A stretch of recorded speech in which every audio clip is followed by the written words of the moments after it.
नमस्कार. कधी विचार केला आहे की एकाच राज्यात एकाच वेळी काही ठिकाणी लोक अक्षरशः उन्हाने तळमळत आहेत, तर दुसरीकडे लोक जोरदार वादळी पावसाची वाट बघतायत?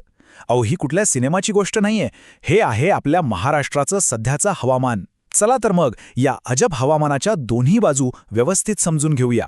हो, अगदी बरोबर ऐकलंय. राज्याच्या एका कोपऱ्यात नागरिक उष्णतेच्या जबरदस्त लाटेने हैराण झाले आहेत, तर दुसऱ्या कोपऱ्यात ढगांचा गडगडाट आणि वादळी पावसाचा इशारा दिला जातोय. आता ही परिस्थिती नेमकी कुठे आहे, कशी आहे आणि याचा आपल्या सगळ्यांवर काय परिणाम होणार आहे, हेच आपण आज पाहणार आहोत.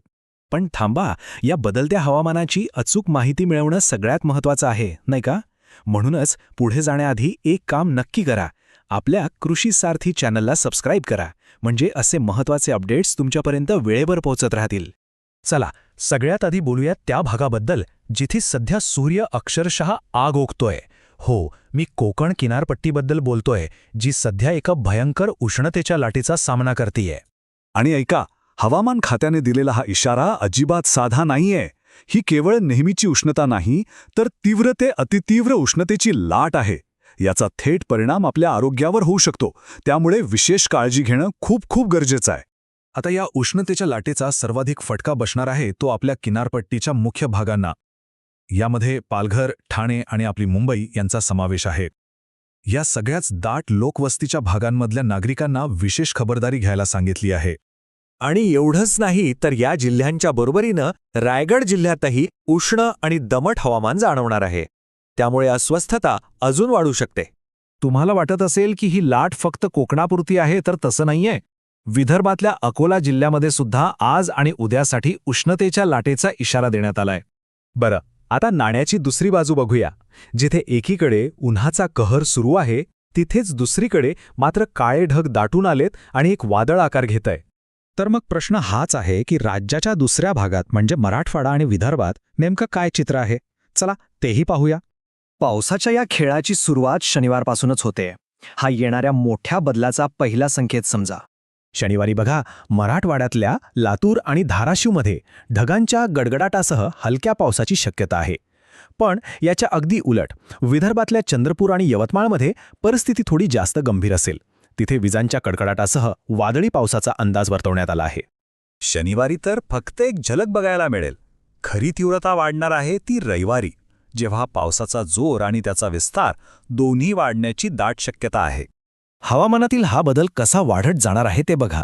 शनिवारी पावसाची फक्त सुरुवात होईल, पण रविवारी मात्र हा पाऊस जास्त जोर धरेल आणि आणखी बऱ्याच भागांमध्ये पसरेल. रविवारच्या अंदाजाची सुरुवात आपण विदर्भापासून करूया. इथे विजांच्या कडकडाटासह जोरदार वादळी पावसाचा इशारा आहे, त्यामुळे सगळ्यांनी सावधगिरी बाळगणं अत्यंत महत्त्वाचं आहे. रविवारी विदर्भातल्या अनेक महत्त्वाच्या जिल्ह्यांना सतर्क राहावं लागणार आहे. यात यवतमाळ, वर्धा, नागपूर, गडचिरोली आणि चंद्रपूर या जिल्ह्यांचा समावेश आहे, जिथे वादळी पावसाची शक्यता आहे. आता वळूया मराठवाड्याकडे. इथे विदर्भाच्या तुलनेत पावसाचा जोर थोडा कमी असेल, पण ढगांच्या गडगडाटासह हलक्या पावसाचा अंदाज नक्कीच आहे. मराठवाड्यातल्या तब्बल 6 जिल्ह्यांना हा पाऊस अनुभवता येईल. धाराशिव, लातूर, नांदेड, हिंगोली, बीड आणि परभणी या सगळ्या ठिकाणी हलक्या पावसाची शक्यता आहे, ज्यामुळे उन्हाच्या त्रासातून थोडासा दिलासा मिळू शकेल. आणि हा पावसाचा अंदाज फक्त विदर्भ आणि मराठवाड्यापुरता नाहीये. मध्य महाराष्ट्रातल्या काही जिल्ह्यांनाही याचा अनुभव येणार आहे. आणि शेवटी मध्य महाराष्ट्रातले महत्त्वाचे जिल्हे म्हणजे सातारा, अहमदनगर आणि पुणे इथेही ढगांच्या गडगडाटासह हलक्या सरी बरसण्याचा अंदाज वर्तवण्यात आला आहे. तर मग एकाच वेळी उष्णतेची लाट आणि दुसरीकडे वादळी पाऊस, या दोन्ही परिस्थितींचा सामना करण्यासाठी आपल्याला तयार राहावं लागेल. आणि लक्षात ठेवा, योग्य माहिती असणं हीच सगळ्यात मोठी तयारी असते. मग आता प्रश्न हा आहे की अशा दोन वेगवेगळ्या परिस्थितीसाठी तयारी करायची तरी कशी? एका बाजूला उष्णतेपासून स्वतःचा बचाव करायचा आहे आणि दुसऱ्या बाजूला वादळी पावसापासून सुरक्षित राहायचं आहे. दोन्हीसाठी आवश्यक ती खबरदारी घेणं खूप गरजेचं आहे. या बदलत्या हवामानात सगळ्यात महत्त्वाची गोष्ट कोणती असेल, तर ती आहे सतर्क राहणं आणि विश्वासार्ह ठिकाणांहून सतत माहिती घेत राहणं.